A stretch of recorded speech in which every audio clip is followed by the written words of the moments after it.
Kenapa harus ada sidang banding merek? Benchmark.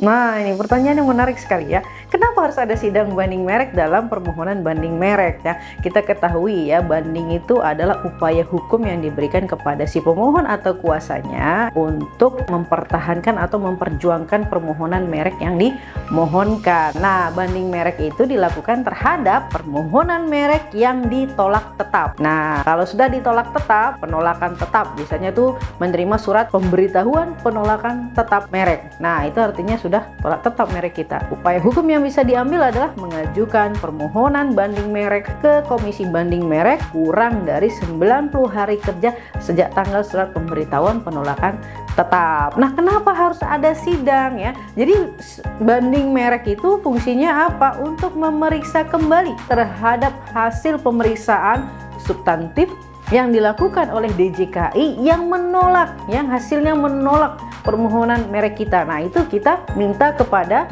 Majelis Komisi Banding Merek untuk memeriksa kembali ya terhadap pemeriksaan substantif permohonan merek kita yang ditolak oleh DJKI. Komisi Banding Merek ini adalah komisi independen ya, bukan dari DJKI punya, bukan. Dia adalah komisi independen terpisah dari DJKI. Nah, di dalamnya ada beberapa unsur-unsur ya, Majelis Komisi Bandingnya gitu ya. Ada unsur akademisi, ada unsur praktisi, dan ada unsur dari DJKI-nya. Nah, itu yang akan nanti menyidangkan permohonan banding merek yang kita ajukan. Nah, di dalam peraturan Komisi Banding Merek ya, permohonan banding merek kita itu bisa kita hadir sidang, bisa tidak. Jadi kalau kita ingin hadir sidang dalam proses pemeriksaan permohonan banding merek kita, maka kita harus ajukan permohonan memberikan pendapat di dalam sidang banding merek kita, begitu. Nah, kalau misalnya kita nggak mau memberikan pendapat, ya sudah, berarti kita tidak usah mengajukan permohonan hadir dalam sidang untuk memberikan pendapat, begitu. Jadi cukup ajukan surat permohonan banding merek ke Komisi Banding Merek dan ditunggu saja hasilnya,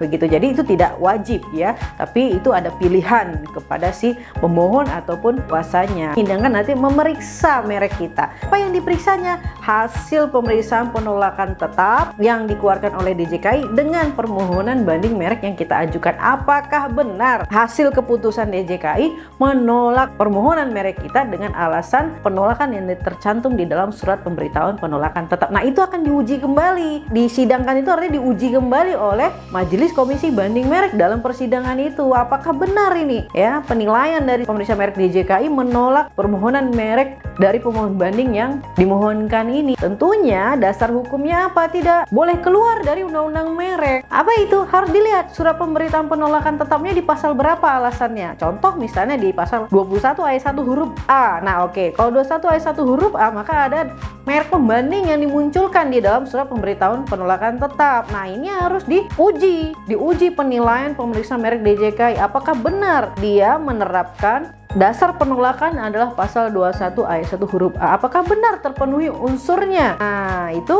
akan dianalisa ya, akan dimusyawarahkan dengan majelis yang lain dengan permohonan banding merek yang kita ajukan. Nah, di dalam permohonan banding merek kita ajukan itu kita menyatakan ya alasan-alasan keberatan, dalil-dalil kita yang membantah terhadap hasil pemeriksaan DJKI yang menolak tetap permohonan banding merek. Nah, ini yang akan dimusyawarahkan ya, akan diuji kembali permohonan banding merek yang kita ajukan apa, kemudian alasan penolakannya apa, begitu. Apakah benar terpenuhi unsurnya atau tidak terpenuhi unsurnya? Sehingga apa hasilnya dari Komisi Banding Merek itu ada 3 ya hasilnya ya. Salah satunya adalah pertama, mengabulkan terhadap seluruh permohonan banding merek yang kita mohonkan ya. Yang kedua, menolak seluruh permohonan banding yang kita mohonkan atau mengabulkan terhadap sebagian jenis barang atau jasa yang kita mohonkan, begitu. Jadi mengabulkan permohonan banding untuk seluruhnya ya, untuk seluruhnya artinya semua jenis barang atau jasa yang kita mohonkan itu dikabulkan.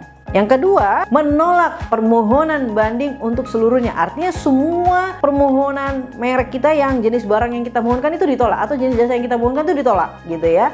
Nah, yang ketiga, mengabulkan permohonan banding merek terhadap sebagian jenis barang yang tidak sejenis. Nah, ini akan disebut apa saja yang sejenis, apa saja yang tidak sejenis. Tentu barang ini atau jasa ini adalah yang kita mohonkan di dalam formulir permohonan merek di awal ya. Jadi tidak boleh keluar dari situ. Nah, itu yang hasil analisa nanti ternyata yang dianalisa Majelis Komisi Banding Merek ada 10 jenis barang atau 10 jenis jasa. Setelah dianalisa dan diuji sama majelisnya, terdapat 5 yang sejenis, 5 yang tidak sejenis. Maka yang dikabulkan 5 yang tidak sejenis. Oleh karena apa? Label mereknya memiliki persamaan pada pokoknya, tapi terdapat sebagian jenis barang atau sebagian jenis jasa yang dimohonkan tidak sejenis. Nah, hasil pemeriksaan dari Komisi Banding Merek bisa saja mengabulkan sebagian jenis barang atau jasa yang tidak sejenis saja, begitu. Nah, jadi itu dia gunanya ya. Kenapa harus disidangkan? Karena harus diperiksa permohonan banding merek kita terhadap penolakan tetap dari DJKI. Ini siapa yang benar, siapa yang memenuhi unsur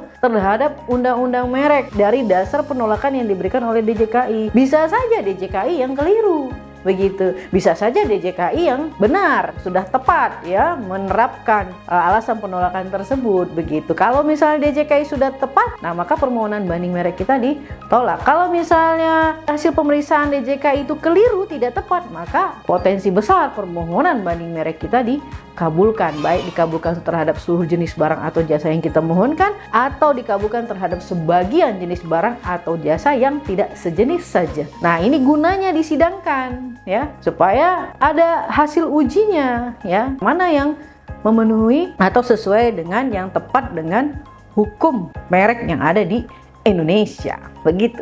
Demikian, terima kasih.